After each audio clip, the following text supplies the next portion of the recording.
Mga kapatid, napakaraming mga aksidente ngayon na ito po ay dulot ng pagbabago ng ating paningin.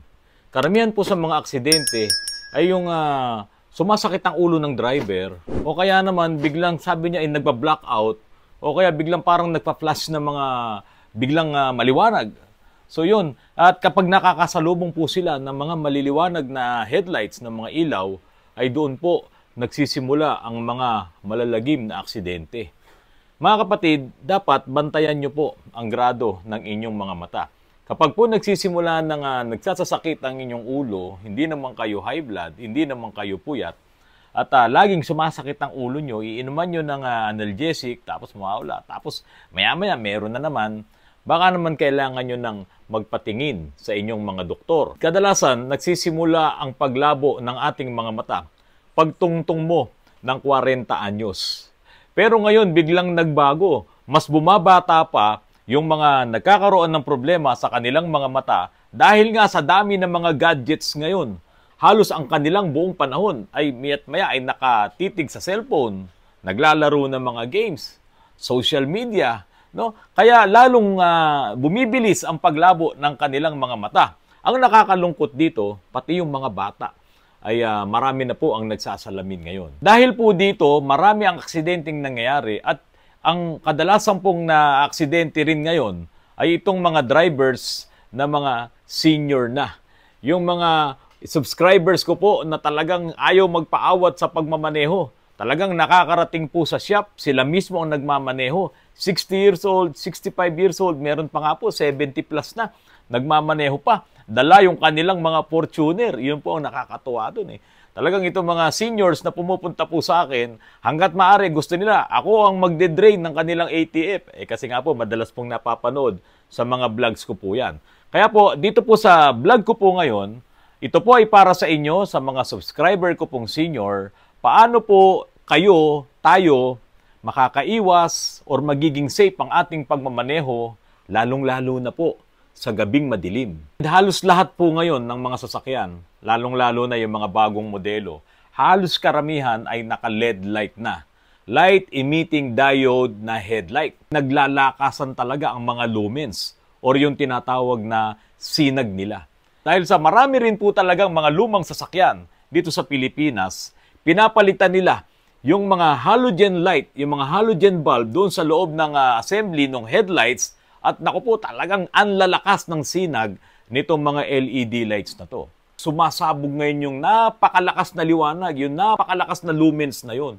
At iyan po ngayon, ang isa sa nagiging dahilan din kung bakit marami po ang naaksidente, maraming nasisilaw dito sa mga malalakas na headlights na to.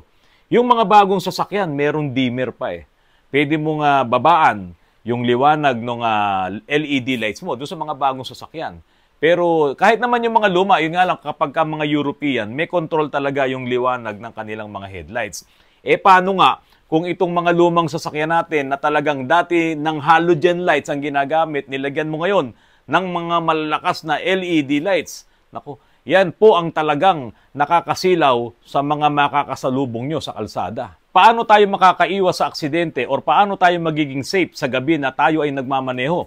Ngayong tayo ay mga seniors na, ako po ay senior dahil may junior, pero ako po ay 56 years old pa lang. Pero at the age of 14, nagsalamin na po ako. Malabo na yung mata ko sa dami ng mga ginagawa ko pong effects dyan sa GMA7.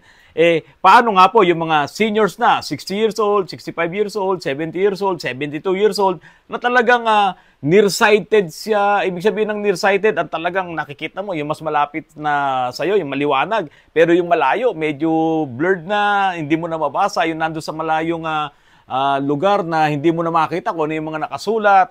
At paano kung meron ka pang glaucoma or meron kang astigmatism? Naku, yan ang malalaking problema kapag ikaw ay magpupumilit na magmaneho sa gabi.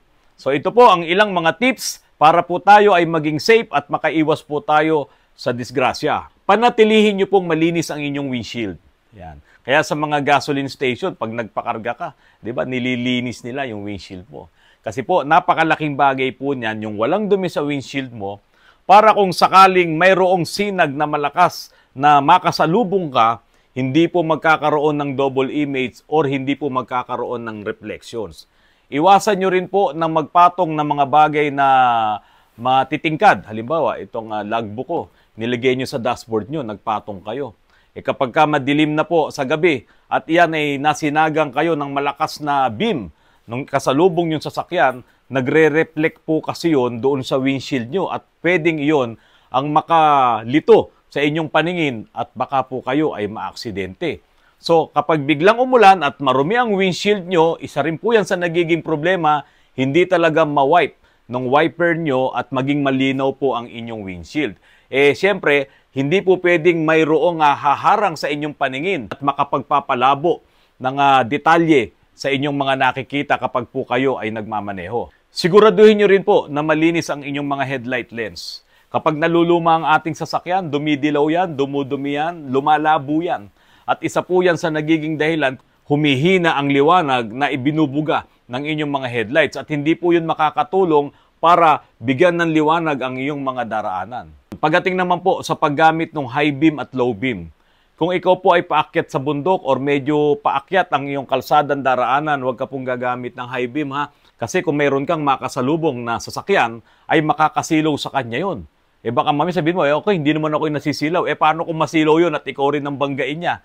Napakadelikado. So sa mga pagliko-liko sa zigzag, huwag ka rin pong gagamit ng high beam. Hanggat maaari, gawin mo lang siyang warning na kapag ka nasa zigzag at hindi mo rin kita yung kasalubong mo, no, magwa-warning ka, high and low mo, pero panatiliin mo na nandoon ka sa low beam. Ngayon, sa mga lugar na malawak, no, malawak yung mga highways, pero parang nandoon ka sa liblib na lugar, walang mga poste na may mga ilaw, so siyempre madilim talaga yon. Yan, diyan ka ngayon gagamit ng high beam. Talagang madalang lang naman ang dumadaan, lalo na kung nandiyan ka sa ilang na lugar, no?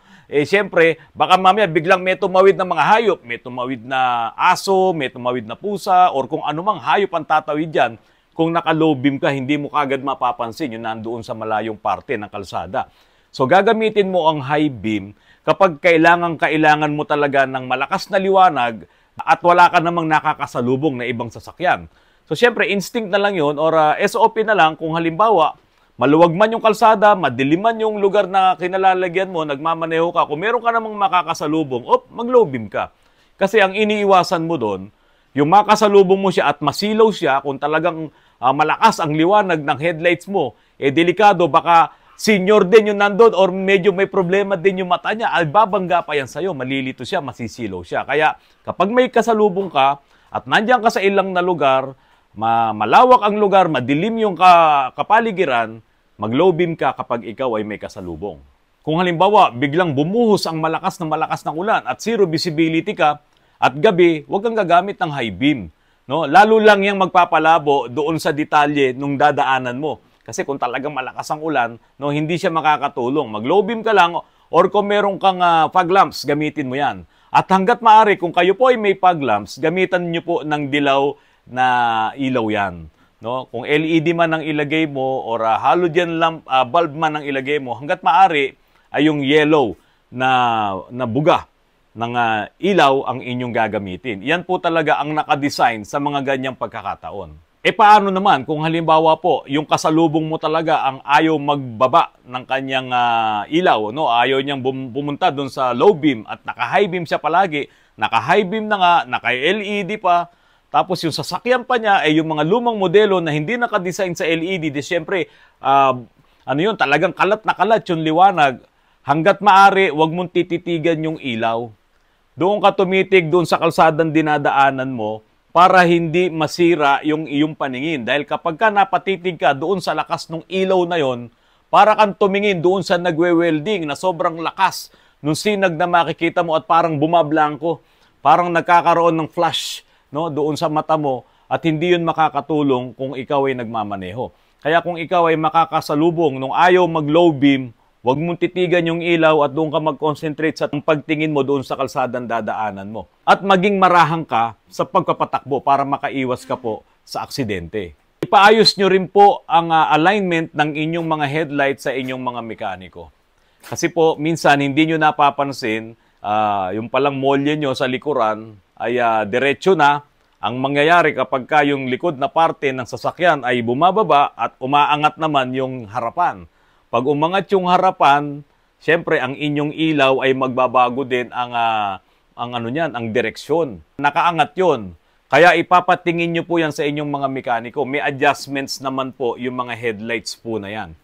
Ngayon, kung puno ka lang ng kargada, puno ka ng pasahero, tatandaan nyo po kapag ka napupuno yung inyong sasakyan, hindi naman bumababa ng pantayan.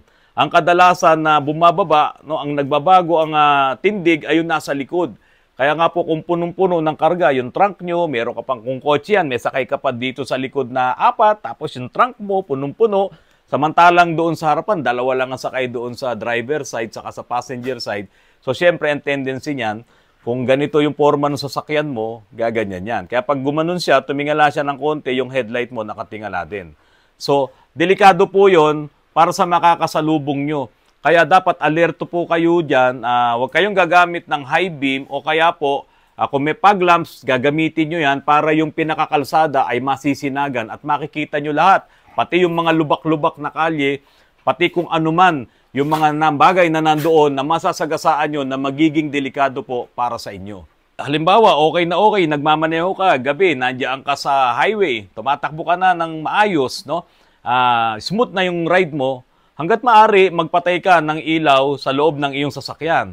Kasi yung liwanag na yon ay pwedeng makasira din sa paningin mo at mapapagod ng husto ang mata mo doon sa daylight na nakikita mo sa loob ng iyong sasakyan.